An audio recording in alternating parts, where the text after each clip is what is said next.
Hello, my beautiful peoples. This is the Herbcrafters Tarot group. And I want to say, you know how we have the lecture, and this is more now the, what do you call it when you have the lecture and then the labs in some instances? Yeah, labs. So this is the labs of our study group session. So in other words, this is where we do the work. So I did a video before, kind of going over each of these cards, which is the Fool, represented with the dandelions here. The Magician is the sunflower. And then Mugwort is for the High Priestess. So we looked at these cards. We looked at the guidebook. So we've done that. We've discussed that. We've explored it in that way. And now I'm just going strictly off of, you know, the exercises that I've given us to do. And I actually have a journal here that I was writing my answers in, because I'm going to do this challenge with you, because I definitely want to deepen my relationship with my decks. And this is one way that I feel like I can really do so with a deck that has things in it I'm not familiar with. Like, for example, Mugwort. I've only heard of Mugwort. I have not worked with it. I don't know much about it. So, yeah. And even my knowledge of dandelions and sunflowers is just distant memories, which I'll talk about in a moment here. So, let's see. Make sure I went too far back here. All right, I'm going to try to be as succinct as possible with my answers. I wrote them down. I can barely understand my handwriting. It's so hilarious. But I instead of typing this out like I was planning on doing, I was planning on transcribing this into like my blog online on my website. And I said, nah, I like vlogs better. It's easier for me. I'd rather do it this way. That could change in the future, but for now we'll go with it. And also what could change is I may just be doing all of this, including the questions in the videos going forward. I've already recorded the next 3 major arcana cards in a 38-minute, 30-minute video. I think, yeah. So I may combine all of this, but that makes for a longer video, and I'm not really fond of that. So I'm going to be playing around with the format. So bear with me with that. But for now, here we are. So my first questions, I'll go over the questions that I indicated here. Sorry, guys, it's late. I wrote these all out, and then I said, you know what, I want to record a video. So I'm a little unprepared and a little discombobulated, and it's late. So my first question is, do you know the herbs featured in the 3 major arcana cards? And if so, do they speak to the Rider-Waite-Smith's card meanings? Why or why not? And how do I feel about that? So, let me go back to my answers for that question. I did it a little backwards here. Yes, I did. Okay. So I've indicated that I know 2 of the 3 herbs here, the dandelion and the sunflower. And I grew up with loving dandelions as flowers and not as weeds. And I loved how they were always plentiful and bright and hardy. And I grew up in the city, like in Oakland, California. And I remember I used to walk by this old abandoned like lot. It used to be maybe a building there that was no longer. And then over time, it was like dirt, and then weeds started to grow, and then dandelions from there, you know. And to me, it looked beautiful, like a sea of beautiful yellow. And I just loved it. Just loved it. In the midst of the, you know, concrete jungle of the city was this beautiful swath of yellow. And that made me happy. And I guess when I think of that memory, I'm able to associate the traditional Fool card meanings like, growing in the most unexpected places. That being like the Fool card, growing in the most unexpected ways, taking that leap and just planning yourself and seeing what happens and going with it, and for better or worse is what I can take from that. And in this particular Fool card, there's the little butterfly right there. And so that symbolizes transformation and how fleeting life can be, or feel like it is, how fleeting life can feel. The butterfly doesn't live very long, right? But in the midst of that little life, there's, major transformation.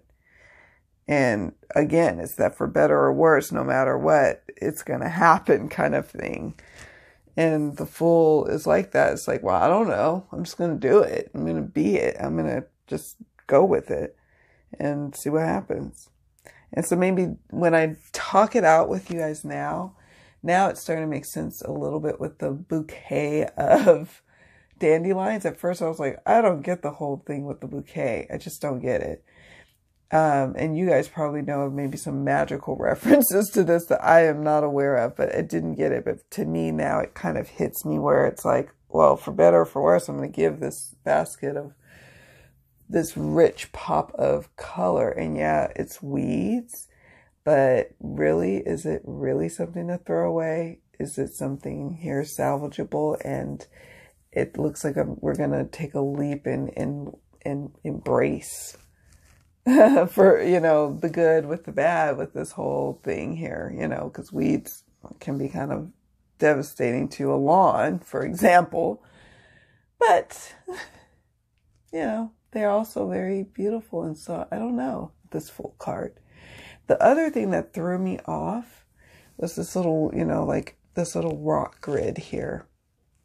And what brought me back to the Fool card moment was this little pouch and the little dandelions kind of peeking out from there. I was like, okay, that feels very Fool card moment to me. But I'll be frank, I'm going to have to really sit with this one. And I'm curious to see what you guys think about this Fool card. In terms of your understanding of whether the Thoth, or whether Rider-Waite-Smith or any other system, how does this, hit with you with regards to that? Because I'm still working with that. And with this exercise, with the questions that I've posed, I didn't really want to consult the guidebook. I really wanted to go off of memories or my knowledge of a particular plant.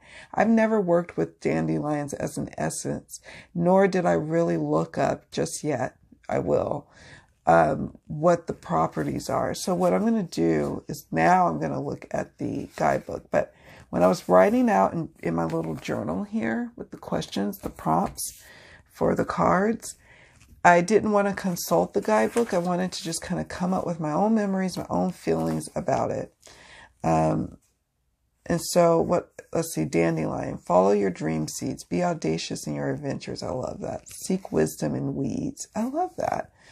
So this is helping me to fall in love with the card even more because I'm able now to tie it to a nostalgic memory that really helps anchor my understanding, what resonates with me about this card. Oh, I love this. Love it. Okay, so a basket of dandelion flowers lies in the grass. Stones mark the cardinal directions, but the arrow-shaped leaves point to many possible paths. Some plants spill from a wild crafting pouch that rests on the ground. A monarch butterfly sets off on its migration. The world is full of adventure, open to what you have never known before. Like the dandelion seeds that float freely in all directions, trust the changing winds as you embark on a new journey. The bright yellow flowers are bold and lively. Be as audacious and spirited in your explorations. Often thought of as a weed, dandelion is an invitation.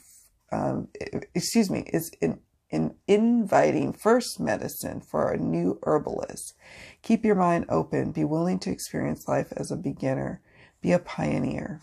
Crafting with the Fool. And then I'm not going to go into these crafting tools here. That can be for some other time. But I love that. That really helps kind of anchor it for me. I don't know about you, but that helps me. And that's what I'm hoping for this exercise for you. It's very personal. Like, because a dandelion will mean something to me growing up in an inner city, but it may mean something totally different to someone who is growing up in the country life, right? Or a suburban area. So, I don't know. I like it. Okay. So that was that question. And then it's moving on to the magician. I'll try to move forward a little more quickly here, because I didn't want to have this be a whole thing, a whole another 30 minutes. Let's see. Oh, I wrote, the magician as a sunflower makes sense. The sunflower can synthesize and transmit sunlight. The sunflower can be rooted in the earth and their stalks strengthened by their own ability to, what did I put? To soak in water, sunlight, and the nutrients from the soil. This makes sense to me as the magician. The mala beads, above the sunflower is a nice touch. I put with the infinity symbol as a spiritual tool and talisman. I love that. The little charms in the card right here, right there, which also, okay, the little charms in the card are all the elements, which also makes this very much a magician card is what I wrote. So obviously it was not very, it wasn't a very far stretch for me to get there with the sunflower, you know? So I like them. I love the sunflower as the magician. That totally makes sense to me. I mean, with sunflowers, I actually grew up, again, Oakland was an interesting place because it was a city, but there were people with backyards. Like, I remember hearing like roosters. I loved hearing roosters in the middle of the city in the morning. It just made me happy. I don't know. Some people hated it. I liked it. But they also, like our neighbors, grew sunflowers, long, big old stalks. And so they would let us eventually, when it was time, when the sunflower, you know, got to a certain point heavy with the seeds, they would knock it down and share some of the sunflower seeds with us, which was cool because I enjoy sunflower seeds. So again, it's like, those are the kind of memories that I have about the gorgeous sunflower and the fact that they're beautiful. And I just can still remember seeing them so tall and strong and standing up and the wind blowing and them kind of swaying but standing firm. I love the sunflower, actually. I even, in the 90s, there was like, I think in 1995 for my 15th birthday, there was this craze over this perfume called Sunflowers, I think. I forgot who's like the maker of it, but the smell was like, now the smell completely turns my stomach, that perfume. It's like, yuck. But back then it was like the hit back in 1995. And it was this beautiful box. I remember, white box with the orange sunflower, and like, it was like a cutout of a sunflower on the perfume box. And it was expensive. I remember, I can't remember who got me the perfume. I think it might have been my mom, but I remember it being a big deal. Anyways, so again, you know, it's just like, I'm going to draw upon my memories, my references from what I know about the sunflower. And we've already discussed it in the prior video with the guidebook, so I won't go there, but I wanted to go there with the full card because, again, I had to really stretch with that one. I had to really pull, and I'm glad I did, because now I'm in love with that as a full card. All right, so, I don't know much about mugwort. I had to Google it. Here's some notes. People treat the following conditions with mugwort: colic, diarrhea, constipation, cramps, weak digestion, and persistent vomiting. Another article says that it's for calming the nerves, promoting menstruation, and relieving is that? Aches, did I put? Can't even understand my handwriting. Oh, itch. Relieving itches. In addition to its medicinal use, mugwort has been used for smudging, protection, and inducing vivid dreams. And so, and then with that being said, that resonates with me as the something to represent the high priestess. You know, you think of that, you know, womanly yin energy, mystery, alluring, maybe a little aloof, maybe not realizing the mysterious powers that they hold, or maybe realizing it, but still, you know, keeping them close. Wisdom, intuition, all of those things are what I think of about the high priestess. And so I get it when I look at the various articles on mugwort. And then I wrote, in looking at the image, I see the herbs in vials of what looks like salt and pepper. There's a moon necklace right here. There's a moon necklace and a mysterious little looking bag. I suppose I feel the essence of the high priestess in this card, but I am feeling a little flat on this one. And that could be because I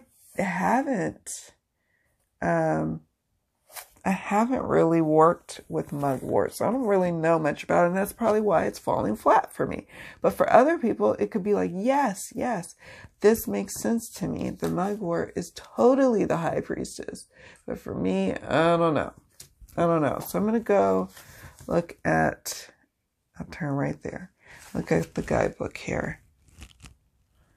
It says, follow the fragrance of mystery, awaken ancient memory, divine messages in dreams and visions.